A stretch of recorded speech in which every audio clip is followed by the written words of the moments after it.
I was there when needed someone who wasn't getting over you. When I moved to Hi guys, good morning. After namin maghatid kay ate sa school ay etot nakasakay na naman kami sa bus. Papunta naman sa lagi naming pinupuntahan or ginagalaan sa Tretori, ang City Life. Lagi na lang kami doon. Hindi talaga kami gagala, pero syempre gagala na din ng konti. Ano ba yan? Bibili talaga kami ng diapers ni baby kasi doon sa Tretori andun yung branch ng DM store kung saan tingin namin ay nakakamura kami sa diaper at sa iba pang bagay-bagay, toothpaste, toothbrush. Tingin namin mas mura siya kaysa sa ibang supermerkado dito sa malapit sa amin.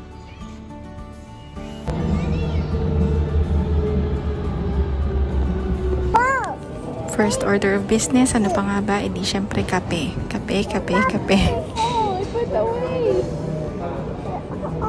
Uh-oh. Spider web. Oh. Spider web.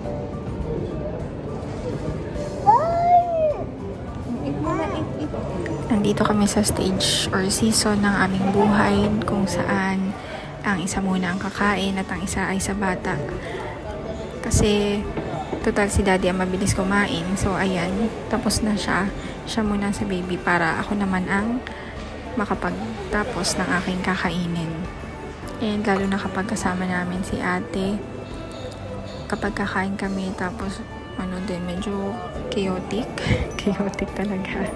Chaotic ang pagkain sa labas. Ganun din.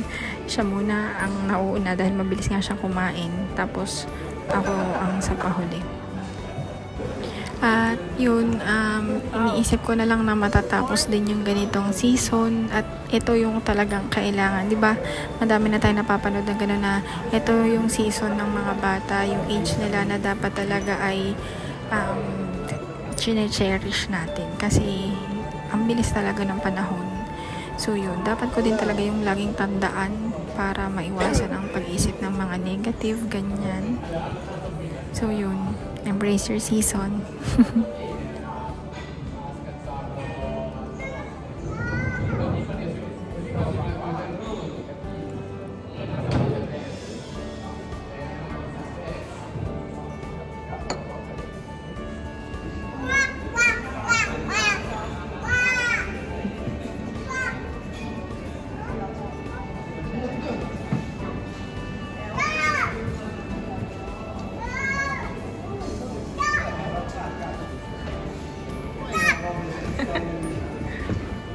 What's that?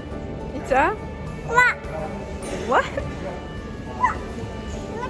At syempre, hindi mawawala ang pagdaan sa Flying Tiger. Lagi na yan. Automatic. At para naman kay daddy, tadaan din sa OVS.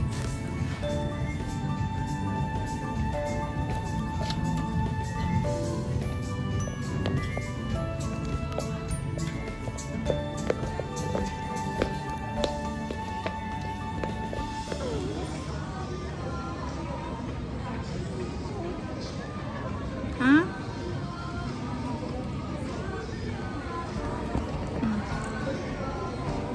You have to go down? Huh? What? Sit down muna tayo. Rest muna, rest. Let's rest. Who's there? Dirty? Alin? Alin ang dirty? Hi!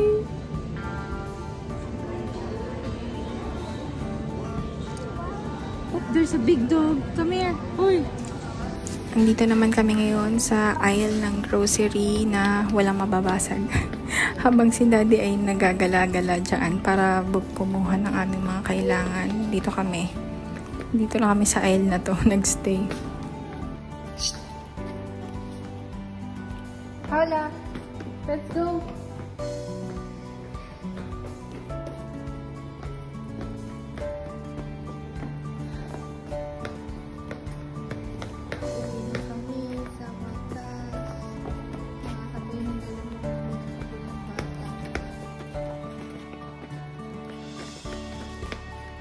Nasa bahay na kami at magligpit-ligpit muna tayo. Ayan mga payong, kasi nitong nakaraan ay nag-uulan dito sa amin. Kita nyo ang sinampay.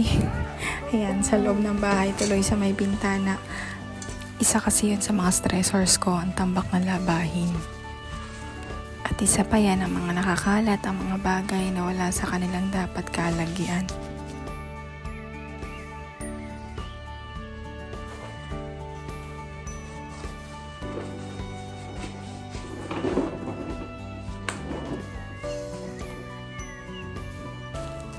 At ito nga pala yung mga napamili namin, fazzoletti or pocket tissue, lotion,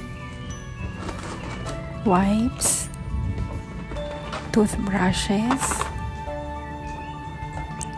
shampoo, at cotton buds. At ang galing, yung bakay namin yung pang wala sa video, yung diapers ni baby. Itabi na natin to dito sa mga drawers namin. Ito yung mga pang-stock kasi hindi yan kakasya lahat dun sa cute naming cabinet sa banyo.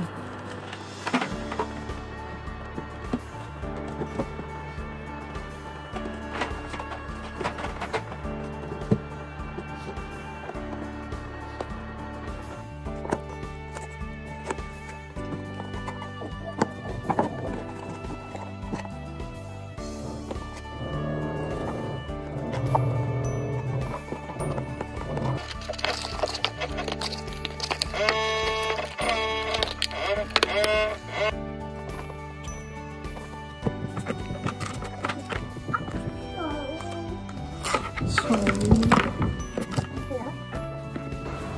tara, sumundo naman tayo kay ate sa school. Kami ang susundo ngayon habang si daddy ay nagluluto sa bahay. Teamwork ba? Teamwork.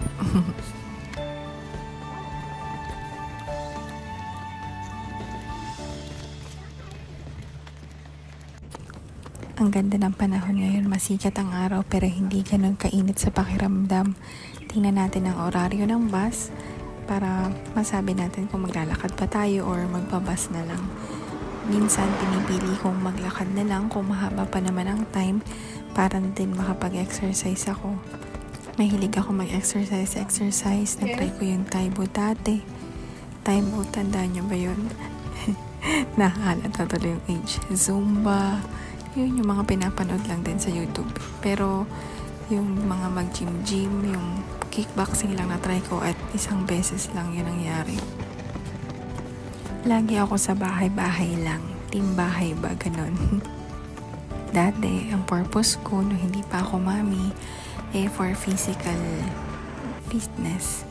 Ngayon, na mami na ako, ang purpose ko na is para maging strong para sa mga anak ko. Lalo na itong mga anak ko, napakalilikot.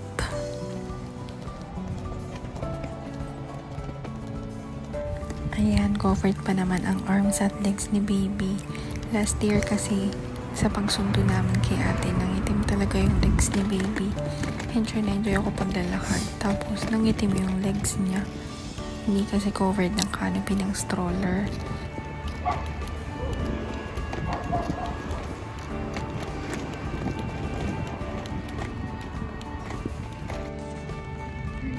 Pa lang, nandito na kami sa school. Mag-iikot pa kami ni Paula. Kasi pag nag-stop kami doon sa may gate ng school, magaan na to. Tapos gusto niya bumaba ng stroller. Gusto na niya maglakad.